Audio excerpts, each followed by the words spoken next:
Everyone, so I hope कि आप सब लोग बहुत अच्छे होंगे और वेलकम है आपका नर्सिंग एग्जाम कंटेंट के इस चैनल पे। तो बेटू हम यहाँ पे कर रहे हैं एनएचएम, डीआरएमई, बीएफयूएचएस, पीजीआई की आने वाली वैकेंसीज के लिए इंपॉर्टेंट एमसीक्यूज प्रैक्टिस, जिसमें 119 क्वेश्चंस हम कर चुके हैं, 120 क्वेश्चन हम करेंगे।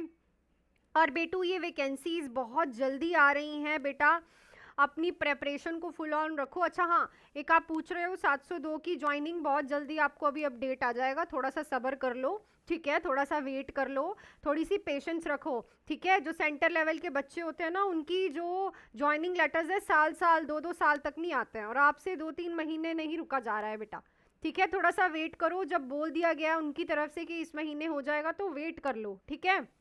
बाकी जो बच्चे प्रिपरेशन कर रहे हैं बेटा, तैयारी अपनी जोरों से रखो, किसी भी टाइम वैकेंसी जो है बम फोड़ देगी। चलो पहले ही क्वेश्चन पे चलते हैं हम। Which vitamin deficiency is most likely in a patient receiving prolonged broad spectrum antibiotic therapy, ठीक है। तो इनमें से कौन से वाइटामिन की डेफिशिएंसी होगी उस पेशेंट को जिसको बहुत लंबे समय से ब्रॉड स्पेक्ट्रम एंटीबायोटिक्स चल रही है? Vitamin A, vitamin C, vitamin K या फिर विटामिन ई।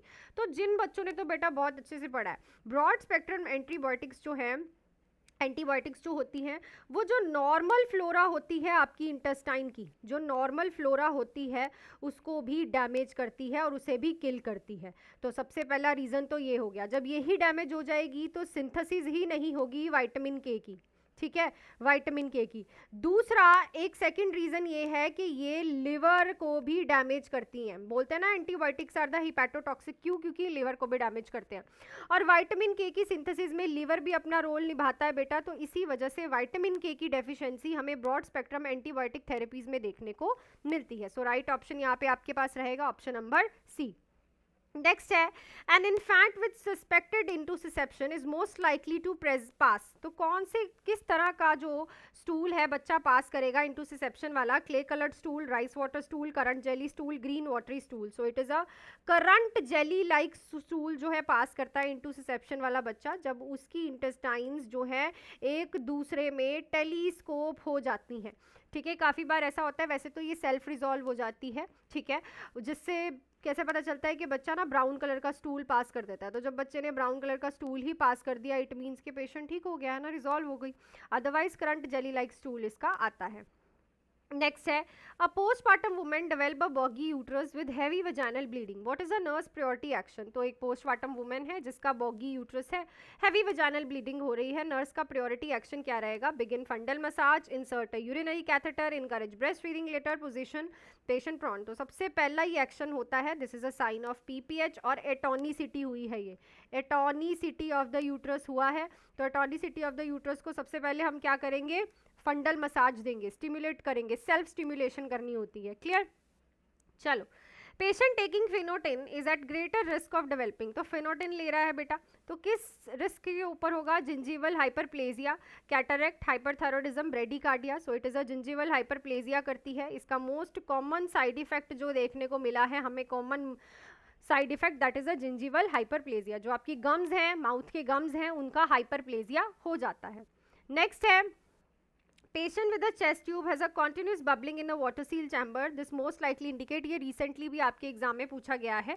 सो चेस्ट ट्यूब में कंटिन्यूअस बबलिंग दिख रही है वाटर सील चैम्बर में, क्या है? Normal lung expansion, air leakage in a drainage system, adequate suction, pleural effusion. So it is a air leakage in a drainage system.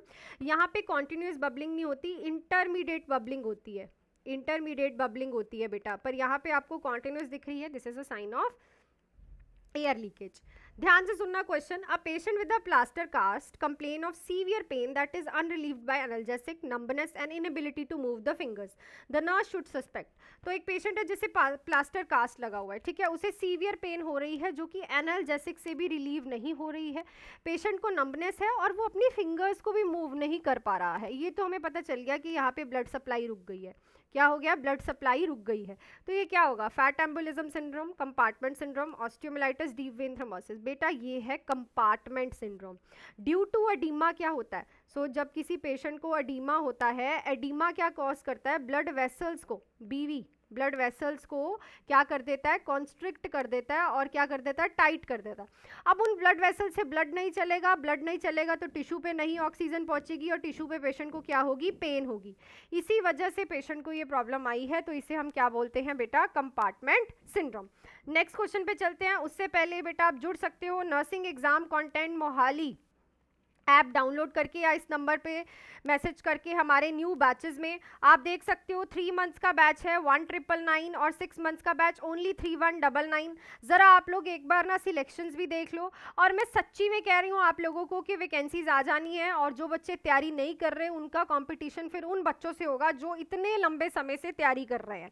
ठीक है, तो अगर आप लोग अभी भी बैठे हुए हो, सोच रहे हो करेंगे नहीं करेंगे, बेटा मैं आपको बोल दूं कि जैसे पिछली वैकेंसीज आई है ना एक के बाद एक, ऐसे ही एनएचएम की वैकेंसी आ जाएगी, डीआरएमई की वैकेंसी आ जाएगी, और आपके पास सिर्फ फिर 2 से 3 महीने का भी टाइम नहीं होता पढ़ने का। तो बेटा आप लोग उन बच्चों के से, ये वो बच्चे हैं जो कि इतने इतने टाइम से अपनी तैयारी कर रहे हैं, जिन्होंने हार नहीं मानी है और इतनी सारी सिलेक्शंस निकली हैं। ठीक है ना, रिव्यूज देखो और तैयारी करो और स्टार्ट करो प्रेपरेशन, चाहे दिन के 2-2 घंटे ही निकालो, पर तैयारी तो शुरू कर दो अपनी बेटू। क्लियर, चलो नेक्स्ट क्वेश्चन पे मैं चलती हूँ। Patient with mania constantly changes from one topic to another before completing a statement. This is known as, तो mania वाला पेशेंट एक टॉपिक से दूसरे टॉपिक पे जा रहा है, मतलब एक सेंटेंस को कंप्लीट भी नहीं करता पर दूसरे पे जंप कर जाता है। इसे क्या बोलते हैं, सर्कमस्टेंशियलिटी, फ्लाइट ऑफ आइडियाज, थ्रॉट blocking, neologism. So it is a flight of ideas, जब पेशेंट वन टॉपिक से दूसरे टॉपिक पे जाए, इवन कि एक स्टेटमेंट को कंप्लीट भी ना करे। सो ये हॉलमार्क साइन भी हम कह सकते हैं मेनिया का। नेक्स्ट है, an outbreak occurs among guests who attended the same wedding fest. So outbreak हुआ है गेस्ट में जिन्होंने एक ही वेडिंग फेस्ट को अटेंड किया है। The most appropriate epidemiology measure to identify the source. तो सोर्स को आइडेंटिफाई करने के लिए मोस्ट अप्रोप्रिएट कौन सा एपिडेमोलॉजिकल मेजर यहाँ पे आप यूज करोगे। क्रूअल डेथ डेट, नो, ये हमें एक्यूरेटली नहीं बताएगा। Attack rate, incident density, prevalence rate भी नहीं बताएगा क्योंकि ये प्रीवियस और न्यू बताता है। सो यहाँ पे हमें अटैक रेट से ही पता चलेगा कि सोर्स क्या है। ठीक है ना, सो राइट ऑप्शन क्या रहेगा, ऑप्शन नंबर बी। नेक्स्ट है, which nursing action best demonstrate the implementation phase of a nursing process. इनमें से क्या चीज़ अच्छे से बताएगी कि जो आप नर्सिंग प्रोसेस में इम्प्लीमेंटेशन वाला पॉइंट पढ़ते हो वो इसे दिख रहा है। Identify impaired skin integrity, setting measurable goals for wound healing, reposition the patient every 2 hourly, evaluate wound healing after 1 week। देखो ये तो हो गया इवेल्युएशन करना। ठीक है, सेटिंग मेजरेबल, ये तो हो गया आपने क्या किए, गोल्स सेट किए जिससे आप कह सकते हो कि आपने प्लानिंग की। ठीक है, ये हो गया आइडेंटिफाइड, ये तो हो गया आपका डायग्नोसिस। ठीक है, अब इसमें से इंटरवेंशन कौन सी है, तो ये जब आप एक्शन कर रहे हो। इम्प्लीमेंटेशन क्या होता है, जब आप एक्शन करते हो, तो ये चीज़ एक्शन डेमोन्स्ट्रेट करेगा implementation phase of the nursing process। Next है, the nurse receive the following 4 laboratory reports which patient should be assessed first. सबसे पहले इनमें से कौन सा पेशेंट असेस्ड होगा।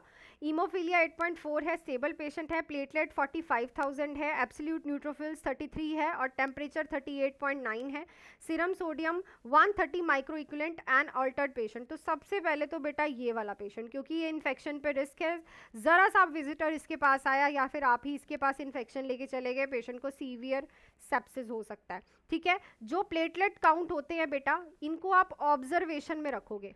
ठीक है, इसे आप ऑब्जर्वेशन में रखते हो। ये स्टेबल पेशेंट है तो ज़्यादा दिक्कत नहीं है। सोडियम जो है altered in an alert patient है और सोडियम लेवल कम है, तो पेशेंट तो अलर्ट है ना, उसे दिक्कत तो नहीं है ना। ठीक है, चलो, When caring for a client in a hemorrhagic shock, what should the nurse position the client? Hemorrhagic shock में कौन सी पोजीशन में आप क्लाइंट को रखोगे।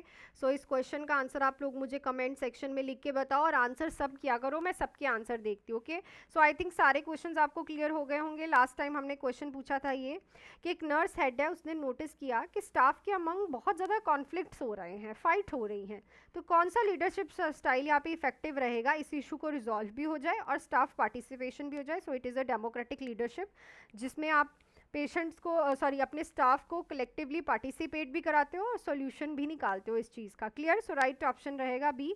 सो आई थिंक सारे क्वेश्चंस क्लियर होंगे आपको। सो बेटा जुड़ जाओ फटाफट से, वैकेंसीज वेट कर रहे हो, वैकेंसीज किसी भी टाइम आ सकती हैं। पीजीआई, डीआरएमई, एनएचएम की बस लाइन ही लगेगी, एक के बाद एक वैकेंसी आएगी। सो ज़रूर जुड़िएगा। Regularly live and recorded classes, full theory, MCQs, test series सब कुछ मिलने वाला है 3 और 6 मंथ्स के बैच में। आप ऐप भी डाउनलोड कर सकते हो और जिनके पास iOS है वो नंबर पे कॉल मैसेज करके अपनी क्वायरीज भी कर सकते हैं। सो मिलती हूँ आपको नेक्स्ट क्लास में। Till then do hard work, make your parents proud and all the best.